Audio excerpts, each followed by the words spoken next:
Hey everybody, welcome to the channel. My name is Jason and the channel is The Everyday Card Collector.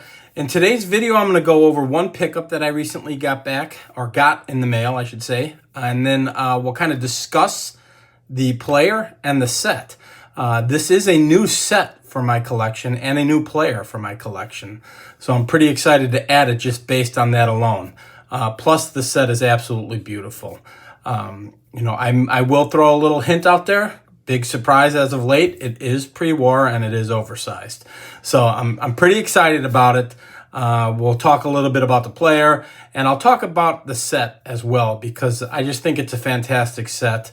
And most of you have probably seen, a couple cards out of this set. If you're familiar with pre-war at all, it's not a scarce set by any stretch of the imagination. But one set that I never had in the collection and a player as well. So this was perfect for me. Came in the mail a couple days ago and just getting around to shooting this video now. I'm doing this video on Monday the 16th, June 16th. So pretty excited to show this. Got a couple things, got something coming in the mail in the next day or two, so I'll probably shoot another video showing that item when it gets here.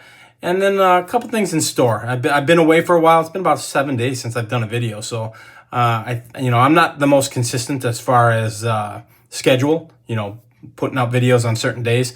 But when I get a couple ideas and things start rolling, I just put them out. That's part of the fun.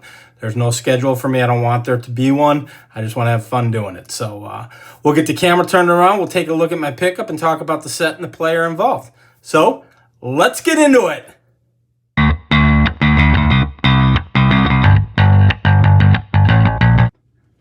Alright guys, so as I mentioned, one new player, one new set added to the collection.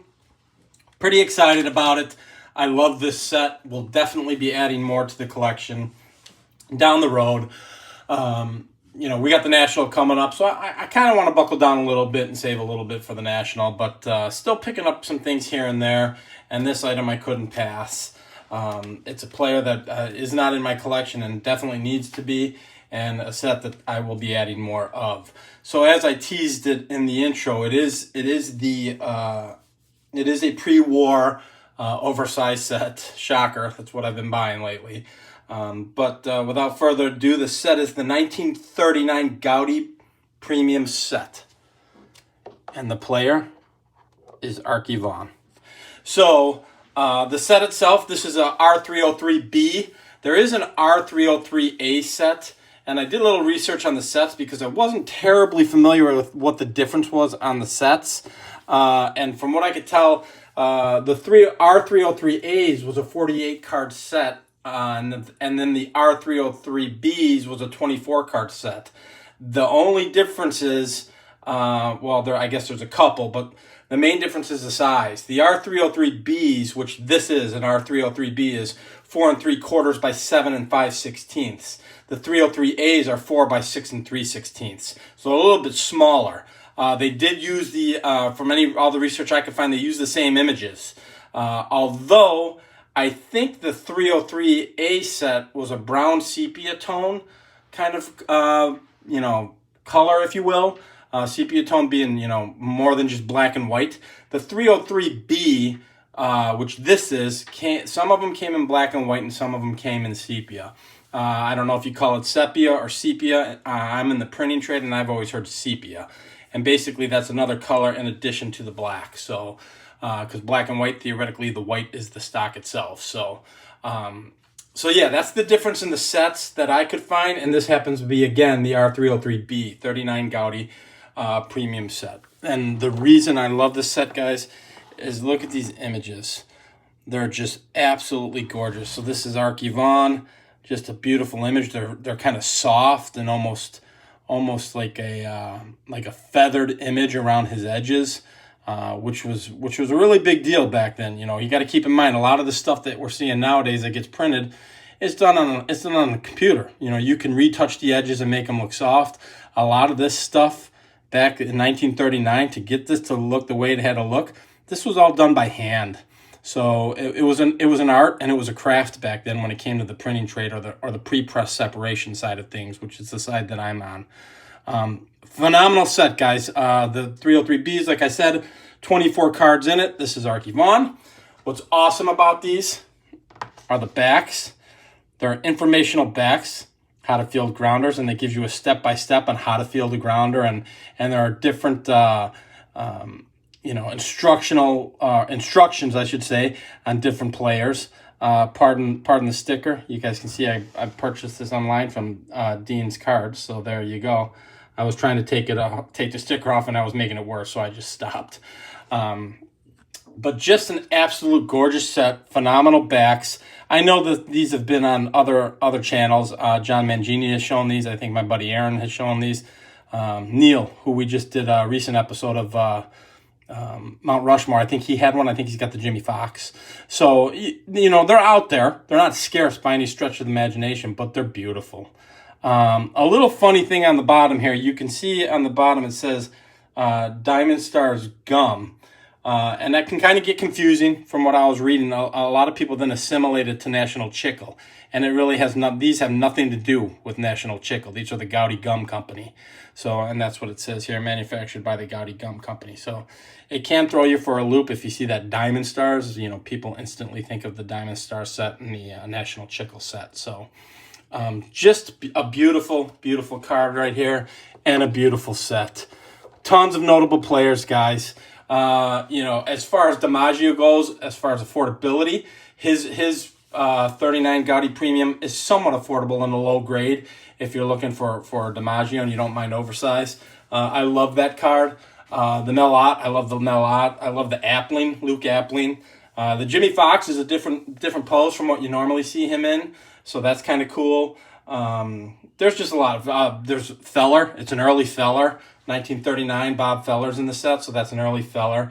Just a beautiful, beautiful set. And some of the sepia tone, the brown tinted sepia tones are beautiful.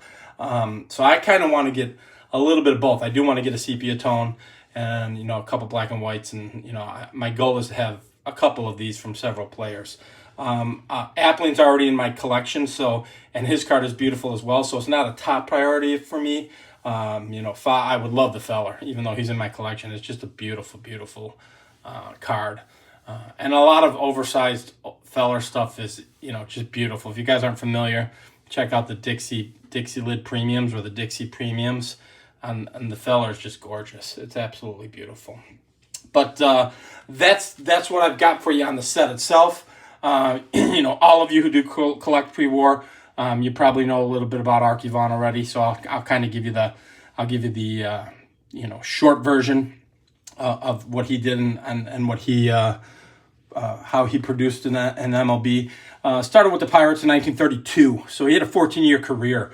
Most of his career, of his 14 years, 10 of it was with the Pirates, and then 4 of it was with Brooklyn.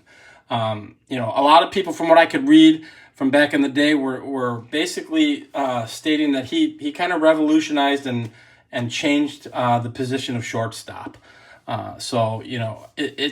It's interesting to see this kind of stuff. And I know for those who collect, he's a name. People know him. But for those who don't collect or aren't really diehard baseball fans, to me, it's a name that'll be forgotten. If you ask the average baseball fan who Archivon is, they're not going to know who he is. And I think that's a shame because he had a phenomenal career. I think his best year was 1935. He ended up hitting .385 that year. He's a 9-time All-Star, made 9 All-Stars straight in a row. After his tenure with the Pirates, he went to Brooklyn. And from what I could read, him and Leo DeRocher didn't get along very well.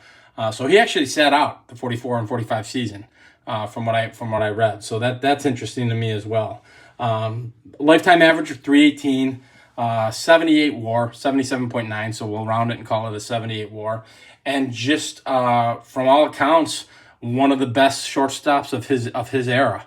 So how do you not add somebody like that to your collection? I know it's not always about Hall of Famers, but if I can add a Hall of Famer that I don't have in the collection who's done some of the things that he's done, it's definitely worth adding. And again, we're talking affordability here, guys. I think out the door, I believe, and you can look it up, it's on eBay. I bought it on eBay. I think out the door, I think this was $60. So just a beautiful representation of a great player. So pretty pumped to add this to the collection, and we'll be adding some in the very near future here. So excited to have it. As I mentioned in the intro, got something coming in the mail in the next day or two, and it'll just be a single video of one pickup like this. I'm not picking up a ton, so every couple days or once a week I might pick up one item and share that. But I think it's fun. Keeps for shorter videos, and you guys get to go on the journey that I'm on at the moment that I'm collecting. So I think that's cool.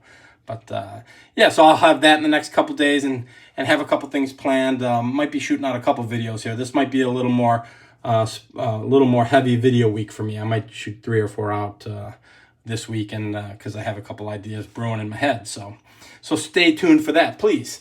But that's all I got for you guys. I hope you enjoyed this. If you get the chance, please check out this set, 1939 Gaudi Premium set. Whether it's a 303B or 303A, they're just beautiful. If you've got the space for oversized, I can't recommend it enough. But again, that's all I got. So I hope you guys enjoyed it. If you enjoy and like this kind of content, please feel free to like and subscribe. And until the next video, we'll talk then. Thanks, everybody. Bye-bye.